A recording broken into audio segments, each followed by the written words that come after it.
Bonjour, sais-tu que mes millions de sœurs et moi-même fabriquons l'arc-en-ciel? Je ne te dis pas tout de suite qui je suis, car tu vas peu à peu le deviner. L'arc-en-ciel a beaucoup intrigué des savants et il leur a fallu du temps pour bien comprendre le phénomène. Aristote, un grec du IVe siècle avant Jésus-Christ, pensait que les nuages possédaient de petits miroirs qui renvoyaient plus ou moins la couleur blanche. Pour lui, le blanc était pur, et les couleurs du blanc un peu abîmées. Les savants de langue arabe ont amélioré l'explication. Ibn al-Haytham, autour de l'an 1000, avait étudié la lumière qui passait à travers ce qu'il appelait des sphères ardentes.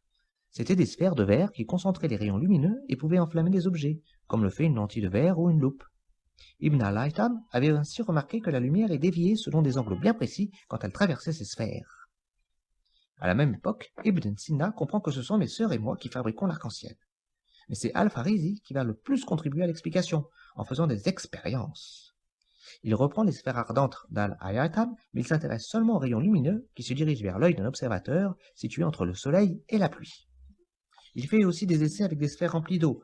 En se plaçant à certains endroits par rapport à la lumière et par rapport à ces sphères d'eau, il réussit à observer des arcs-en-ciel. Tu peux très bien réaliser toi-même certaines de ces observations. Fais passer de la lumière à travers de l'eau dans un verre, par exemple, et regarde bien. Tu pourras voir une ou plusieurs couleurs se peindre dans l'eau. Repère où elles se trouvent par rapport à toi, par rapport à la lumière. N'hésite pas à te déplacer et à bouger la lumière.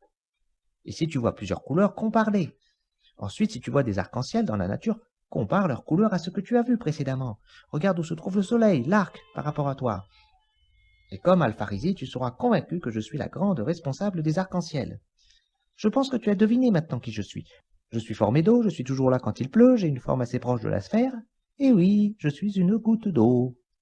Cependant, pour bien expliquer les différentes couleurs de l'arc-en-ciel, il faudra attendre encore quelques siècles après Al-Farisi, le temps de comprendre correctement que la lumière blanche est composée de plusieurs couleurs.